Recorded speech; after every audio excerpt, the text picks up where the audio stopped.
Friends, मैं आपका दोस्त ये सुनील आप सबके सामने आ गया हूं अपने नए वीडियो के साथ। दोस्तों, आज मैं आपके साथ एक बहुत ही इंपॉर्टेंट पॉइंट डिस्कस करने वाला हूं related to the stock calculation. जी हां दोस्तों, जब आप अपनी कॉस्ट शीट बनाते हो तो वहां पर आपने स्टॉक को कैसे कैलकुलेट करते हैं ये तो जरूर सीखा होगा। सर, हमने सीखा है। बट दोस्तों, आज मैं उसी कैलकुलेशन से रिलेटेड आपको एक बहुत इंपॉर्टेंट एस्पेक्ट समझाऊंगा।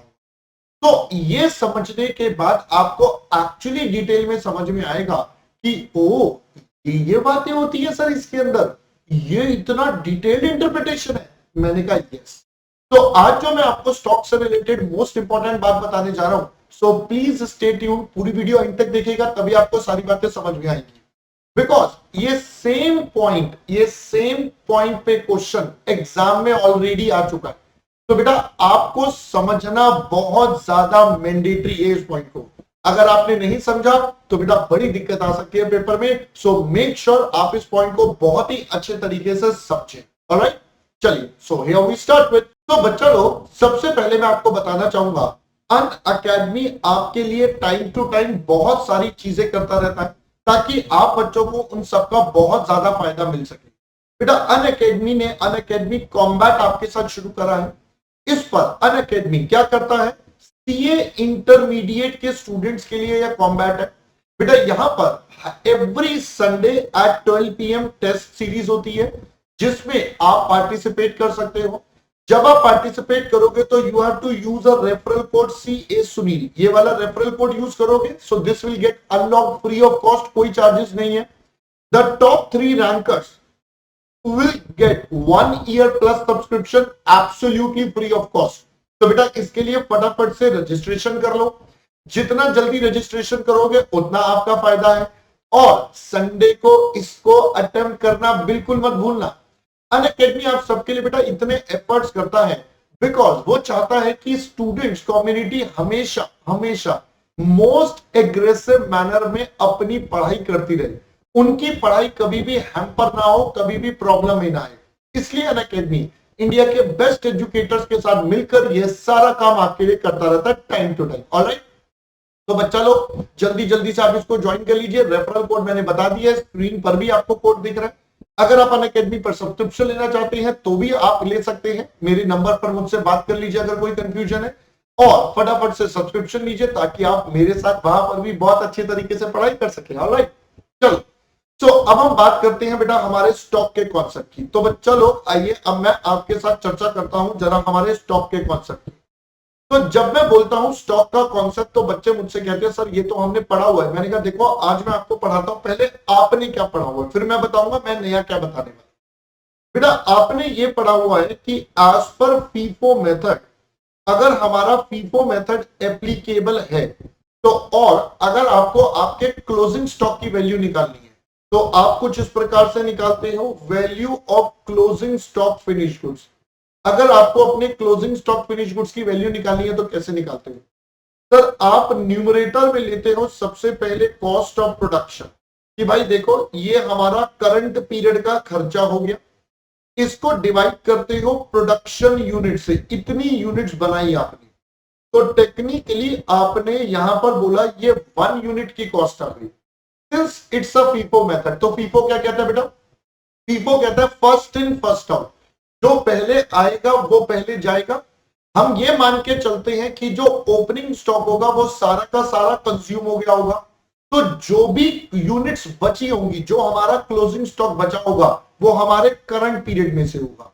करंट पीरियड का मतलब बेटा ये हमारा करंट पीरियड की कॉस्ट है, cost of production is our current period cost. मैं इसको डिवाइड कर दूं प्रोडक्शन यूनिट से, यानी कि टेक्निकली ये मेरे पास क्या निकल कर आ गया सर, अगर हम बिल्कुल टेक्निकल शब्दों में बोले तो बेटा ये हमारे पास कॉस्ट पर यूनिट आ गई, ये 1 यूनिट की कॉस्ट आ गई ऑफ करंट पीरियड। बेटा ये हमारे पास हमारे करंट पीरियड की 1 यूनिट की कॉस्ट आ गई। राइट सर, अब ये 1 यूनिट की कॉस्ट है, मैं इसे मल्टीप्लाई कर दूं क्लोजिंग स्टॉक फिनिश्ड गुड्स की यूनिट्स के साथ, तो मेरे पास क्या निकल कर आ जाएगा सर, मेरे पास मेरा वैल्यू ऑफ क्लोजिंग स्टॉक आ जाएगा। हाँ सर, ये तो मेरे ख्याल से आप सबने पढ़ा हुआ होगा, इसमें किसी को कोई डाउट भी नहीं होगा। हाँ सर, ये हमने किसी ना किसी तरीके से पढ़ा हुआ। ये मैंने बेटा अभी फिनिश गुड्स का बनाया। सिमिलर वे आप रॉ मटेरियल का भी पढ़ते हो। तो अगर हम बात करें आपके साथ वैल्यू ऑफ रॉ मटेरियल, या इनफैक्ट मैं बोलता हूं value of closing stock of raw material, हम ये कैसे निकालेंगे? सर अगेन फीफो मेथड लग रहा है, तो हम क्या करेंगे?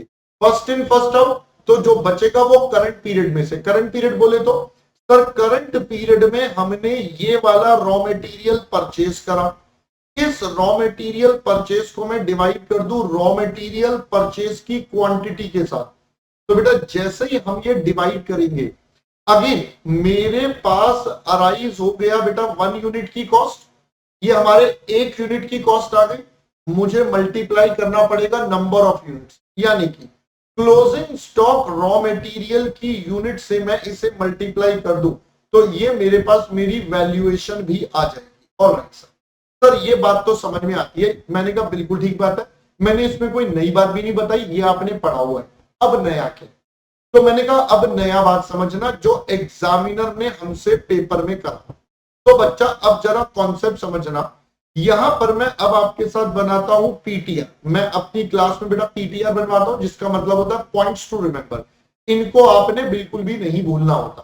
सर क्या है पीटीआर? मैंने कहा जरा सुनिए बच्चा लोग, मुझे बताओ हमारे पास हमारा सीओजीएस कैसे निकलता है? चलिए जल्दी से मुझे बता दीजिए, आप हमारे पास हमारा सीओजीएस कैसे निकालते हो? तो सर हम सीओजीएस निकालते हैं ये कहकर कि sir opening stock finish goods ले लो, प्लस आप कॉस्ट ऑफ प्रोडक्शन ले लो, minus closing stock finish goods ले लो। मैंने कहा बिल्कुल ठीक बात है। अब मैं थोड़ी देर के लिए बोलता हूं सर मान लो आपका क्वेश्चन में ओपनिंग स्टॉक फिनिश गुड्स 0 है। मैंने क्या बोला बेटा? मान लो आपका ओपनिंग स्टॉक फिनिश गुड्स 0 है, तो इसका मतलब सर, इसका मतलब मेरा COGS is equal to 0 plus COP. अच्छा एक काम करते हैं, मैं इस इक्वेशन को थोड़ा नीचे लिखता हूं, क्योंकि मैं ना यहां पर कुछ और समझाऊंगा, इंटरप्रिटेशन दे दूंगा। तो बेटा मैं इसको यहां पर लिखता हूं COGS is equal to 0 plus COP minus closing stock finish goods. मैंने कहा यस सर, बात तो आपकी बिल्कुल ठीक है, हम यही काम करते हैं। मैंने कहा अब अगर मैं इसको थोड़ा और मॉडिफाई करके लिखूं तो COGS is equal to COP minus closing stock finish goods. मैंने कहा यस। चलिए बच्चा अब इंटरप्रिटेशन टाइम। तो अगर मैं इंटरप्रिटेशन करूं, ये क्लोजिंग स्टॉक तो मेरे सीओपी के बेसिस पर निकलेगा, ये अभी अभी मैंने आपको बताया। तो कहना इससे जो सीओपी का पर यूनिट होगा और जो क्लोजिंग स्टॉक का पर यूनिट होगा बेटा वो दोनों एब्सोल्युटली सेम होंगे, क्योंकि क्लोजिंग स्टॉक का value is valued on the basis of COP. ये देखिए बेटा अभी हमने यही तो करा था, हमने सीओपी पर यूनिट निकाला, उसको नंबर ऑफ क्लोजिंग स्टॉक से मल्टीप्लाई करके क्लोजिंग स्टॉक की वैल्यू निकाली। तो इसका मतलब आप चाहे क्लोजिंग स्टॉक को कहो या सीओपी को कहो, दोनों का पर यूनिट सेम होगा पहले केस में। राइट सर, ये बात समझ में आती है। ये है हमारा केस नंबर 1। मैंने कहा ओके जी, अब थोड़ा दिमाग लगाओ। अब ये सीओजीएस में यानी कि कुछ हिस्सा तो ओपनिंग स्टॉक से ट्रांसफर हुआ और कुछ हिस्सा बेटा यहां से ट्रांसफर हुआ, तब जाकर मेरा सीओजीएस बना। कुछ बेटा ओपनिंग वाला यूज हुआ, कुछ सीओपी वाला यूज हुआ। मैंने कहा ये बात भी समझ आती है। अब बताओ क्या इस वाली सिचुएशन में केस 1 में मेरे पास इन दोनों के पर यूनिट सेम होंगे? तो जवाब है बिल्कुल नहीं सर, क्योंकि सीओजीएस में ओपनिंग स्टॉक का कुछ पोर्शन जुड़ा हुआ है, सर्टेन अमाउंट और certain portion is added. Since वो जुड़ा हुआ है तो सर हम नहीं कह सकते कि ये वाला और ये वाला दोनों का पर यूनिट सेम होगा। दैट इज सीओजीएस और सीओपी का पर यूनिट बिल्कुल भी सेम नहीं होगा। क्यों? क्योंकि इसमें कुछ ओपनिंग का जुड़ा हुआ होगा और ओपनिंग का रेट अलग होगा, हम तो यही मान के चलते हैं। क्या पहले बेटा बात समझ आ गई? तो यानी कि अगर हम नॉर्मल सिनेरियोस की बात करें, ये बेटा हमारा नॉर्मल सिनेरियो हो गया केस नंबर 1।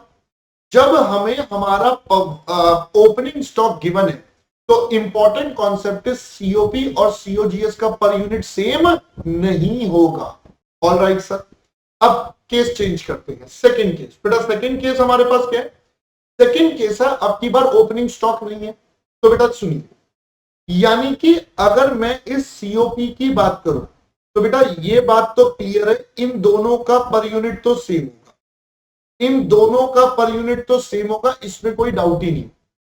अब जरा सोचो, यानी कि बेटा अब सीओपी ही सिर्फ सीओजीएस बन रहा है, सीओपी ही सीओजीएस बन रहा है क्योंकि ओपनिंग तो है ही नहीं।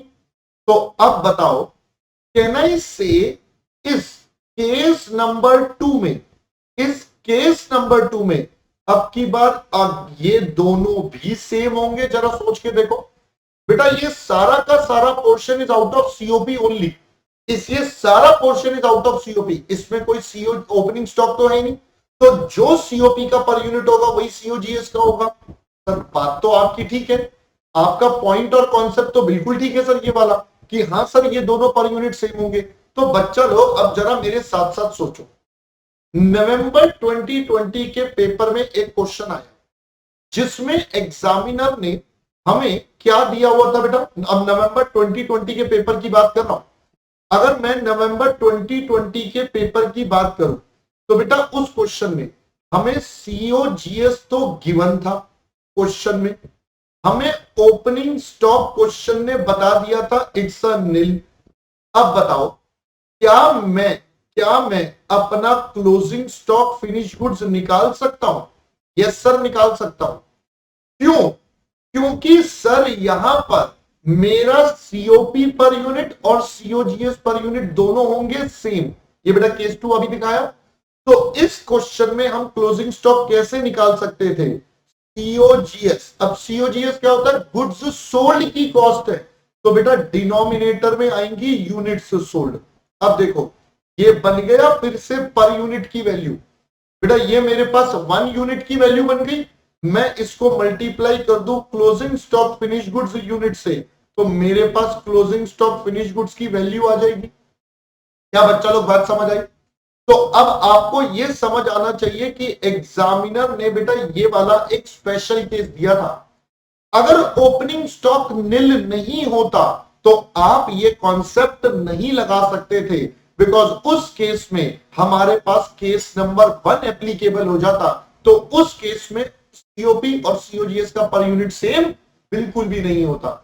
ये एक स्पेशल केस एग्जामिनर ने दिया था जहां पर ओपनिंग 0 कर दिया, जिस वजह से ये सारा काम हुआ।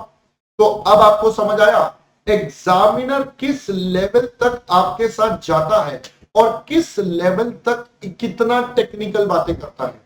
तो this is your concept, this is your point जो बेटा आपके एग्जाम का पार्ट बनता है। This is your concept. क्या बच्चा लोग पहले बात समझ आई? Right sir. तो आई होप पहले आपको यहां तक की बात समझ में आ गई है।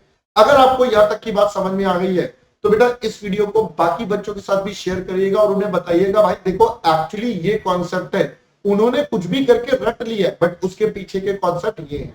ऑलराइट, चलो बच्चा लोग, that's all from my side for this video. Hope you find it very interesting and important. चलो, will see you soon in our another video. Till that time, bye bye.